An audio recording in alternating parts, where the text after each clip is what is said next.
What's up, guys? Today's a quick-ish video on GDP. So GDP stands for Gross Domestic Product, and this is a way to measure the total value of all goods and services produced. There's three types of ways to measure it. We'll get to each one in a second, but first, I want to explain just the pros and the cons of GDP. So GDP is a standardized way to measure. It's the closest we can get to like apples and apples, right? One country to another, because the economy is very complicated, right? And despite the nuances and complexities, it's one way to sort of aggregate all the information into one statistical data. Other things that make it useful to use is it helps us track things like interest rates, spendings. It gives us a nice snapshot of the economy. We can also do things like estimate average income or GDP per capita, as well as look at which industries are growing. Now, it's not great in some ways as well. So, for example, measurement of GDP can maybe give us a wrong idea of how an economy is growing or not, because economic well-being is complicated, right? There's things like the environment. There's things like, is the population aging? Are people happy? What is the suicide rate like? So later we'll also look at different ways of measuring people's well-being. So that's one issue. Another is income inequality. GDP does not show wealth distribution. So in countries like the United States, you could have very high GDP per capita, but maybe it doesn't quite illustrate the median. Because keep in mind, the GDP per capita is the mean, right? Not the median. And finally, it's a massive amount of data, and there are examples of double dipping and double recording. There's a lot of things that can go wrong when you're aggregating all this data together. Now, quick quiz. Which countries have the largest GDPs in the world? Yes, hopefully you guessed some of those. Here's the top 10. So again, you don't have to know like who's number 7, but it's a good just general knowledge to have that you know the strongest countries in the world economically. There you have it. You should definitely know the top 3, top 4 though, right? US, China, Germany, Japan, and you have India continually growing. Saudi Arabia, right, where I currently live, is 19th. Now, GDP per capita. So this isn't total, but this is per capita. Which countries are the largest in the world? I'll give you guys 5 seconds to think of a few. So slightly different list, right? The only repeat is the US with $76,000 a year. But as I mentioned a second ago, a lot of that has to do with the US having a really high mean as opposed to median, because the US is home to the most millionaires and the most billionaires in the world. And these other countries here, I'm sure you notice a pattern with a lot of these. These are smaller countries, smaller populations. So their overall GDP might not be the highest, but the per capita is quite wealthy. Now, I'm not sure why I put a slide of Mexico here. Okay, because I'm going to get into GNI. So for Mexico, you have about 9% of Mexicans working out of Mexico. Keep in mind, GDP only looks at what's within borders. So that's where GNI comes into play. So GNI, gross national income, is when instead of looking within borders, right, which is GDP, GNP or GNI, we are now looking at just the citizens, right? We're looking at, if it's the case of Mexico, we're focusing on, I thought I had a better slide for this, but let's say, for example, with Mexico, we are looking at what Mexicans are making in Mexico and what Mexicans are making outside of Mexico. Let's say there's a company, a company where a bunch of Americans work at in the Mexican border that does contribute to Mexican GDP, but it does not contribute to Mexican GNI or GNP, because it's not Mexicans who are making that money. Now, let's get on to calculating GDP. So 3 ways to do this: expenditure, output, and income. So the one that you'll repeatedly see, probably the most here, is cigarette XM, right? C for consumption, I for investment, G for government, X is imports. So X is exports, M is imports. So remember, if these 4 things go up, GDP goes up. If these 4 things go down, GDP goes down.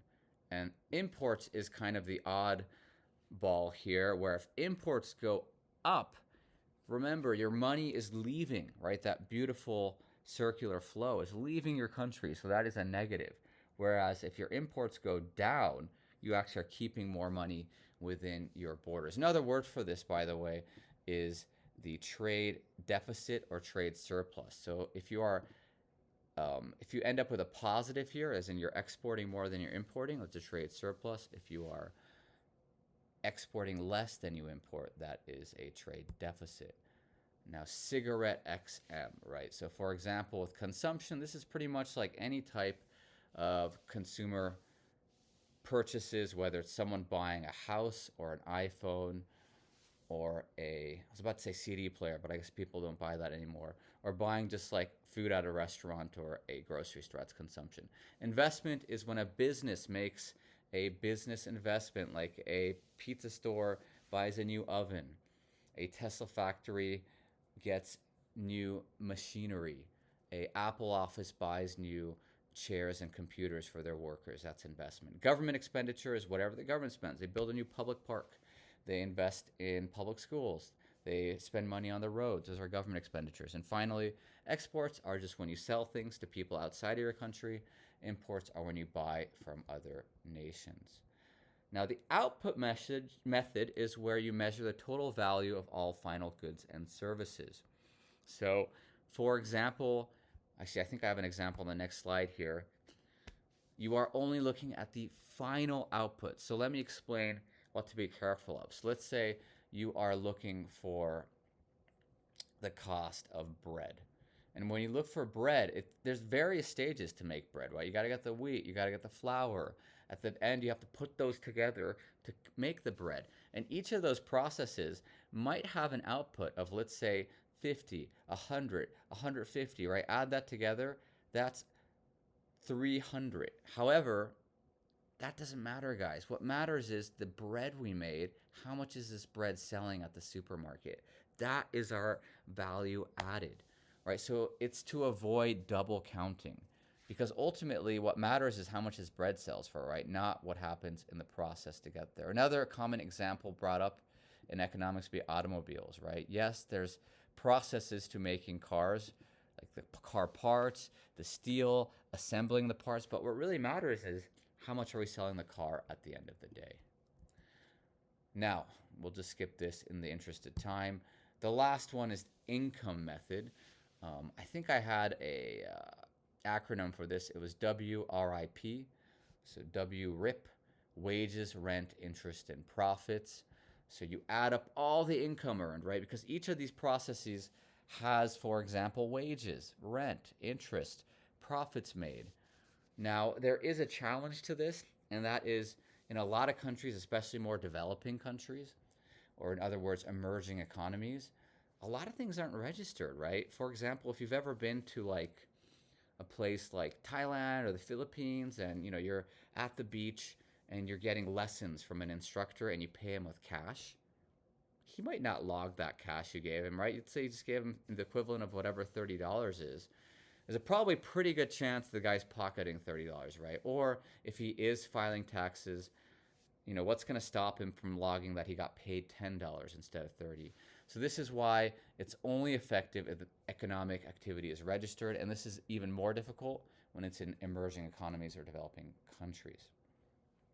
Now, we'll come back to inflation in more detail later, but I do want to very briefly touch upon real GDP versus nominal. By the way, this is really important.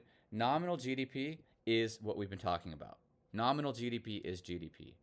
Real GDP now is a little different. Real GDP takes into account inflation. So let's get to, I think I had a few slides on this too. So maybe we'll come back to this at the very end. It depends on really time, because again, I don't want to spend too long on these slides, because we've already done this in class. There we go. All right. So let's talk about inflation. So inflation, you want a little bit of inflation, right? In Europe, I think it's about 2%. US is 2-3%. You want the economy to continue to grow, prices to grow, GDP to grow. That's all part of growth. What you don't want is when inflation is too high. Some real famous examples from history would be, I actually didn't write it down here, but Zimbabwe faced insane inflation. And when it gets really high, we call that hyperinflation. But that's for another day. For now, I just want to talk about real GDP and how to calculate it. How to calculate real GDP is nominal GDP divided by the price deflator times 100.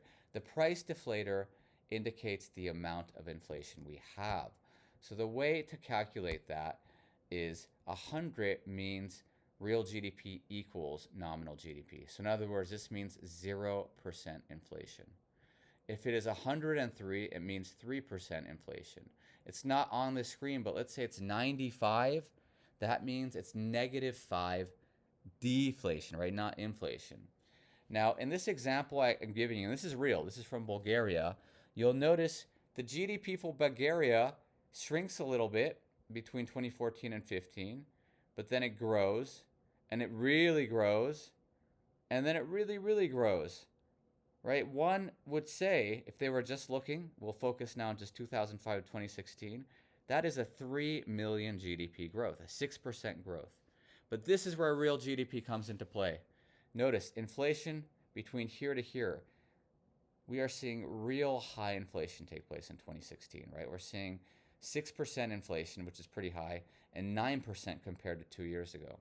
So this is where it's important to use this calculation, real GDP, which is nominal GDP divided by the price deflator times 100. So if we do that math, we get this. You'll notice now that when we actually look for real GDP, the difference between 2015 and 2016 is quite nominal. In fact, basically no growth. Whereas if we were just looking at GDP, we see a 6% growth. So this is where real GDP is incredibly helpful, right? Helps us know the actual growth that is not being blurred or deceptive because of inflation. Now, last points here on GDP. GDP per capita, that's just quite simply GDP divided by the number of people, right? GDP divided by the number of people. And again, these are points that you can look at on your own. I just want to make sure I get the major points covered. I think we're good without that. Yeah, and there's different methods of measuring kind of economic well-being. I'll just spend 1 minute on this.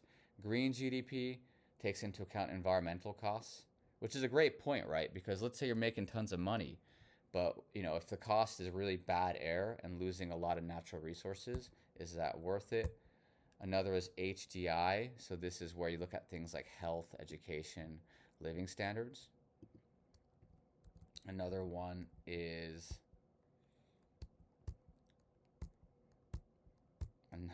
World Happiness Report. We also have OECD Better Life Index, which looks at a bajillion things. And it's not important you know all of these things, but what's important is that you know these exist, right? Different measurements. Another would be Gross National Happiness. This is developed in Bhutan. And Happy Planet Index. Again, I put this equation here, but you do not need to know this equation. In fact, you don't really need to know Happy Planet Index. You just need to know that other methodologies exist. And last one would be Net National Income, which is just simply GNI, which you already learned about, right? That's when you look at just how much nationals are making. So if it's Mexico, I'm not looking at what Mexico is producing within its borders. I'm just looking at what Mexicans make within Mexico as well as outside of Mexico, but I'm including depreciation. And I think that's it. So I tried to keep it under 10 minutes. I think I failed. I think it was about 13 minutes, but there you have it. GDP, real GDP. Know how to calculate, right? Know there's 3 methods that exist, right? With wages, output, expenditures. Not wages, sorry, with income, output, and expenditures. And expenditures is probably the most important one to know, right? Cigarette, XM, C plus I plus G, plus X minus M, that equals GDP, as well as for, people who've already gone a few steps further, that also equals aggregate demand. So on that note, that's video number 1. I'm going to try to drop a video per day for the next 5 days.